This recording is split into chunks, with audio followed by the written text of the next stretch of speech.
Welcome to Garage Sales Unhinged. where the characters are as quirky as the finds. I'm Julie. And I'm Jake. Join us as we dive into the wild world of garage sales, yard sales, estate sales, and anywhere secondhand sales are happening. From bizarre bargains to hilarious haggles. You won't believe the stories we've got lined up. Let's get unhinged. Jake, I'm so excited about our topic for today. Oh God. Why? What's going on with you that this is the case? Because it's gossipy. I love me some good gossip. Okay, I'm starting to Yes. I'm starting to realize how much I enjoy gossip. And I know, like, I'm not supposed to, right? You're not supposed to engage in gossip, but I'm not engaging. I'm gossip adjacent. I'm not doing anything. Listen, I'm listening to it. I am There's- incidental to the gossip happening. Well, so there's a couple of social media folks. I don't even follow them. It's just the algorithm that keeps showing me their videos. But they're all HR people. Mhm. And so they share stories of like corporate things that happen. And as an HR person, they're like, this is not right. You can't do this. Like, why is management asking for this? And that's the kind of gossip that I just live for, of like, yeah, like a manager asking their employee, well, what kind of surgery you're having? Can you move it? Like no, Wow. you don't ask any of those things. No. So yeah, that's the kind of gossip that I really enjoy. The celebrity gossip, I don't care about. And also in all these HR stories, I don't know who any of these people are. And it doesn't matter. I'm just there for the tea to drink it all up. It's so good. So I have a gossipy story today. Let's do it. And I've gotten cozy. I've got a plate of biscuits here. I'm ready for tea. Let's go. yes. Well, and this story was actually gifted to us by someone we met at the Texoma Trade Days. Mhm. So we were chatting with the lady there. She was one of the vendors, lovely person. And we were telling her about her podcast, and she was telling, like, how she got into secondhand sales and all that stuff. And then as we were about to leave, she very quietly under her breath asked, well, have you heard about the painted tree situation going on? And Which, I- when somebody under their breath asks you, do you know about painted tree?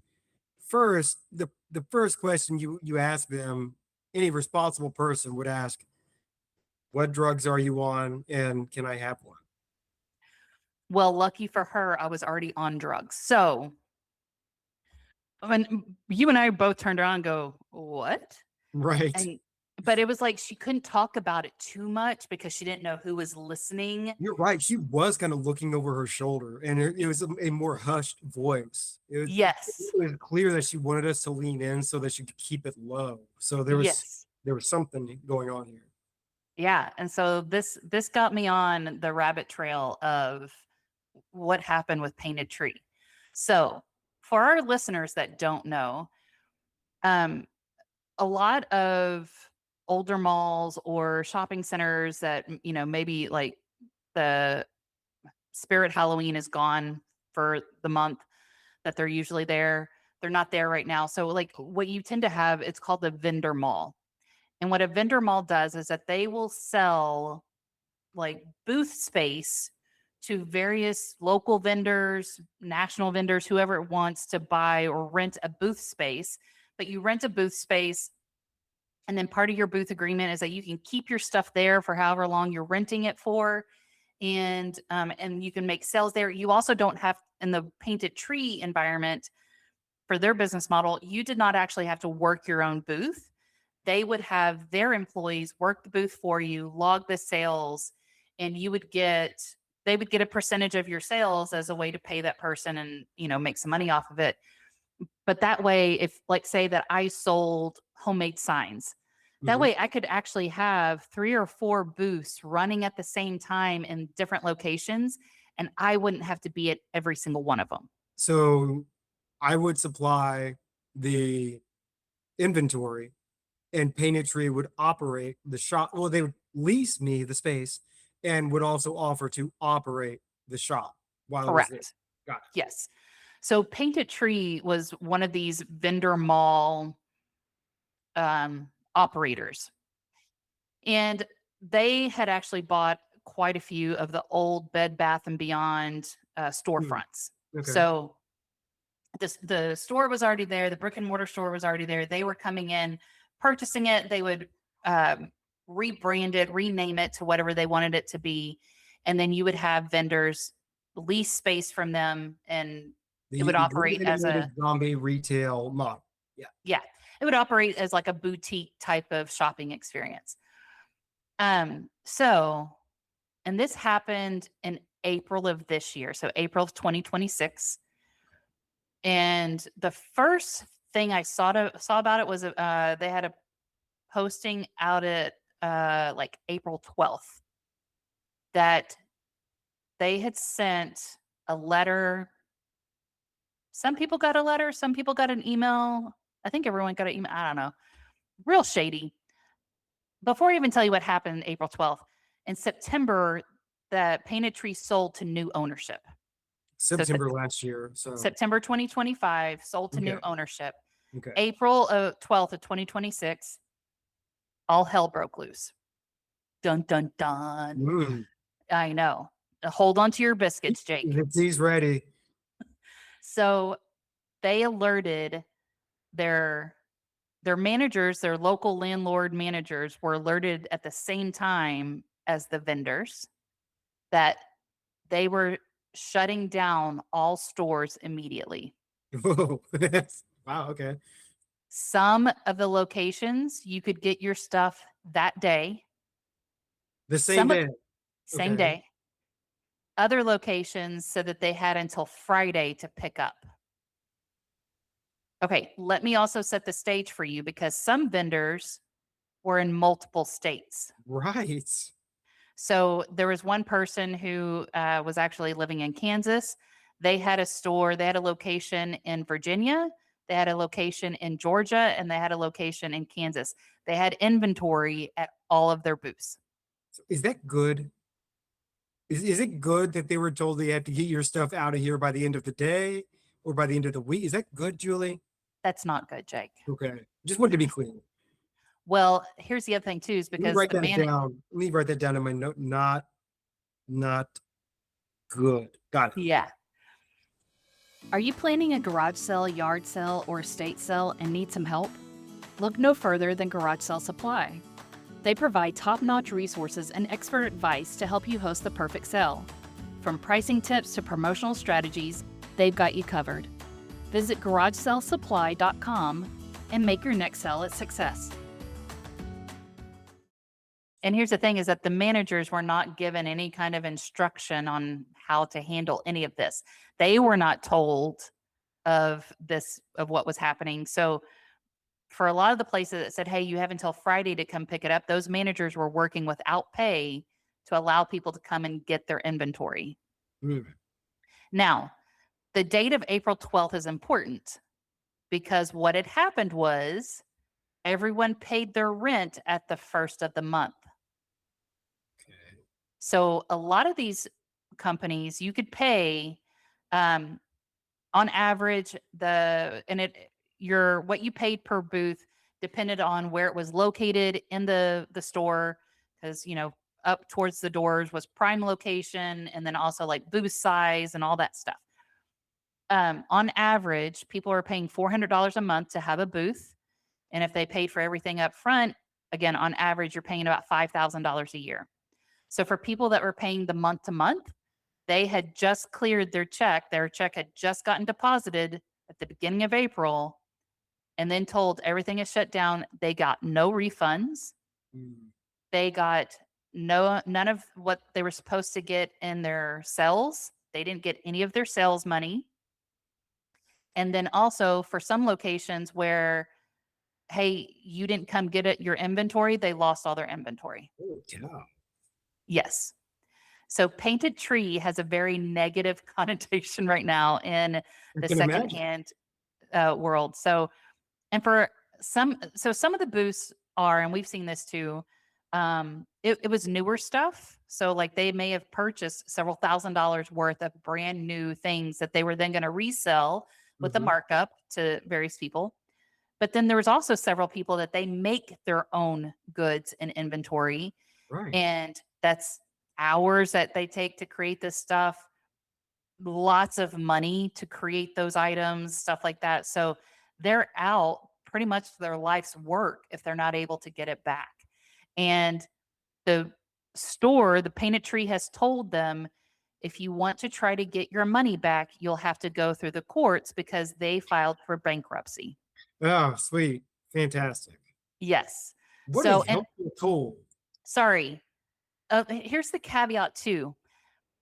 They said that that people can go through the courts to try to get their money back once they have filed for bankruptcy. They had not filed whenever I started reading all this stuff in April. They hadn't filed yet, but it was coming.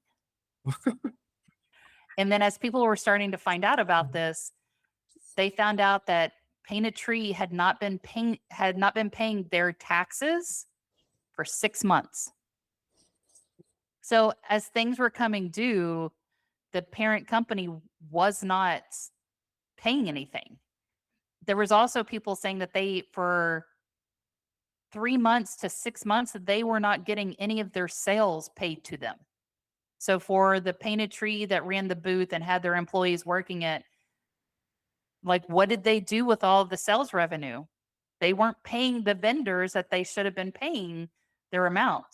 And so people are really upset at Painted Tree. There doesn't really seem like any kind of legal recourse that they can do right now until it goes through the whole court system. And then it's also, hey, well, you can get in line to try to get paid, but you know who's going to get paid first? The Lord. government. Yeah. And so, like, hey, they got Huh. to pay all their taxes and stuff first. And like, people don't even know where this money went. Huh. It's wild. So, the best source of all this stuff is on Reddit, and I'm going to read one of the comments that were left on Reddit. So this is the headline of it. It says ex Painted Tree employee here. This didn't come out of nowhere, and this is what this person left or wrote. I used to work at Painted Tree in the DFW area, and I'm going to be honest, this whole situation does not surprise me at all. I left about a year ago, and they posted this 3 months ago, so around April. I left about a year ago, and even then, I was already telling people my location probably wouldn't last much longer. When I first started, it was actually doing great. The store was full, we had a wait list for vendors, and booths would get filled immediately. It felt like a solid business, but over time, it very clearly started going downhill. Vendors were getting charged crazy rent. I personally, their store was $5 per square foot, but I know other places were charging $6 plus the store taking a cut of their sales. Hmm. So if you had, let's say, a 10 by 10 booth, you were paying $500 a month for that. And then for other locations, if you had a 10 by 10 booth, which isn't a very big booth, they were paying $600 plus a percentage of their sales. Oh. And some of the horror stories that I read in here, like some people, like she mentioned, they had a wait list of vendors. People wanted to get into these Yeah. places. One person had actually bought thousands of dollars worth of inventory, had just signed up at the beginning of April to Oh, set up their man. booth, hadn't quite set up their booth yet, so they didn't lose any of their inventory, but they also didn't get any of their rent money back. Yeah. It was nasty. It's gross. You know, it kind of reminds me like way messed up, and I can understand why the lady was like eager to share a story because it's like a fresh wound, extremely controversial, and pretty messed up.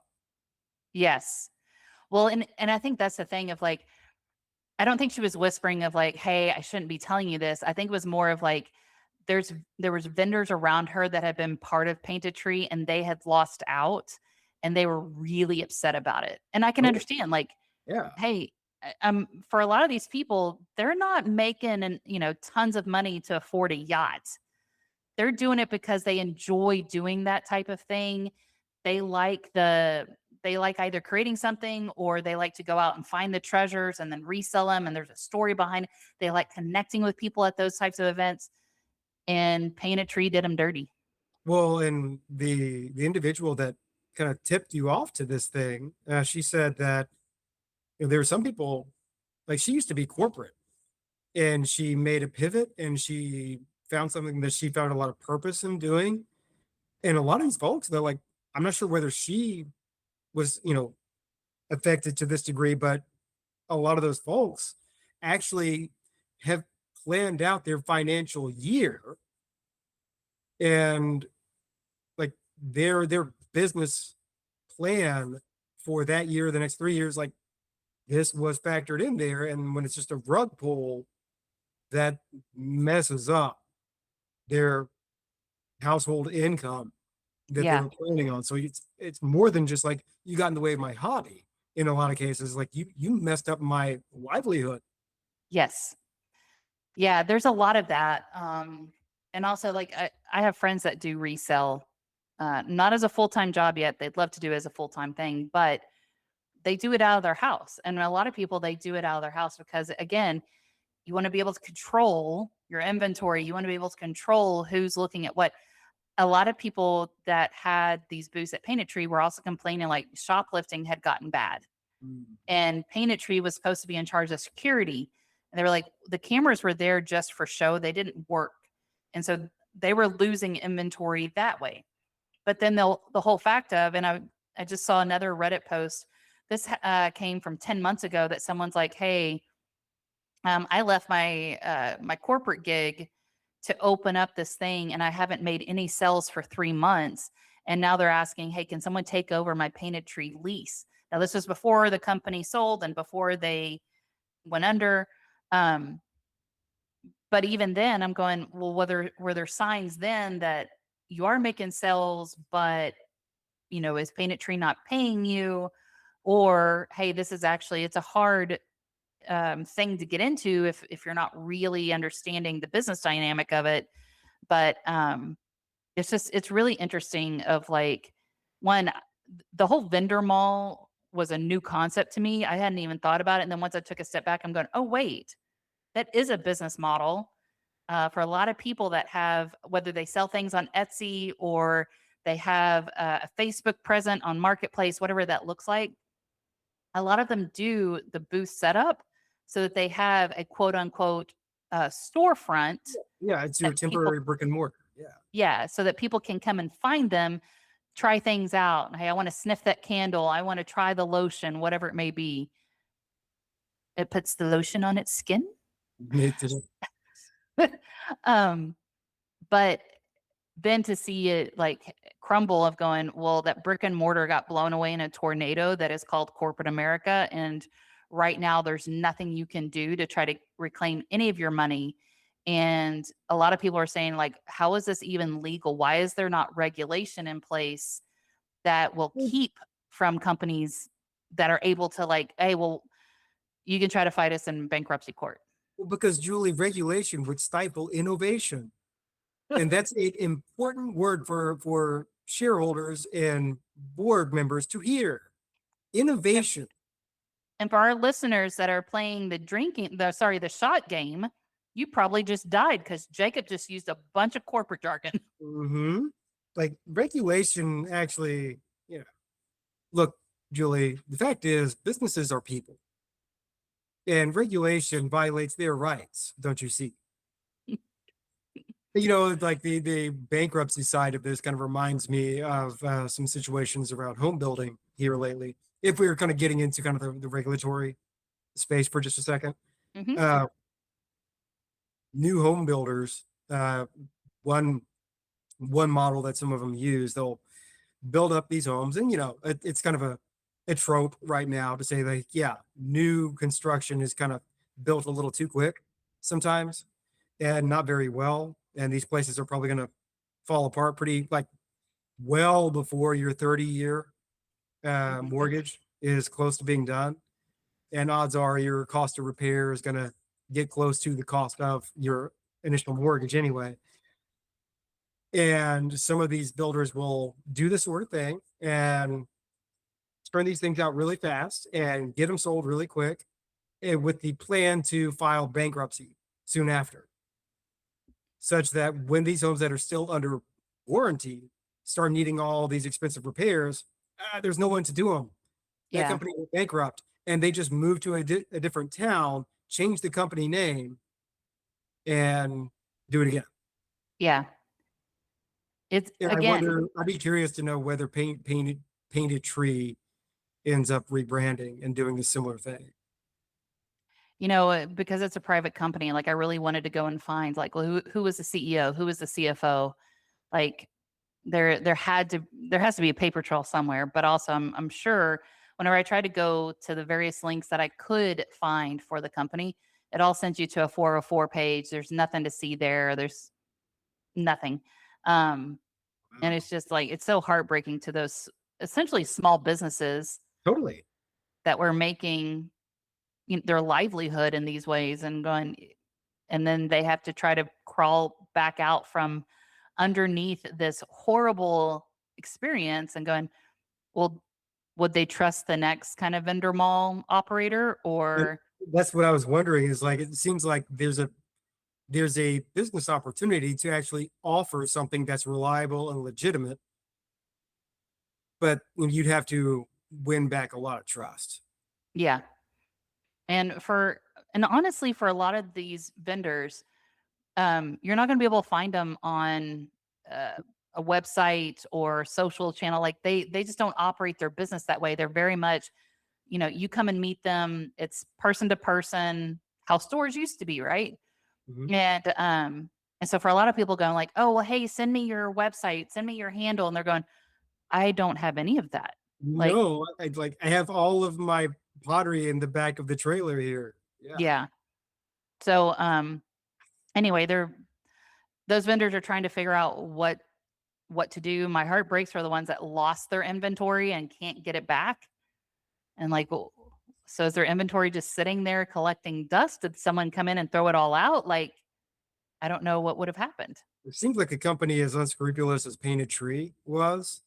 You got to wonder if they're going to try to squeeze all the juice out of that lemon they can. And I wonder if any of these vendors end up seeing their own inventory in secondhand markets that Painted Tree places there.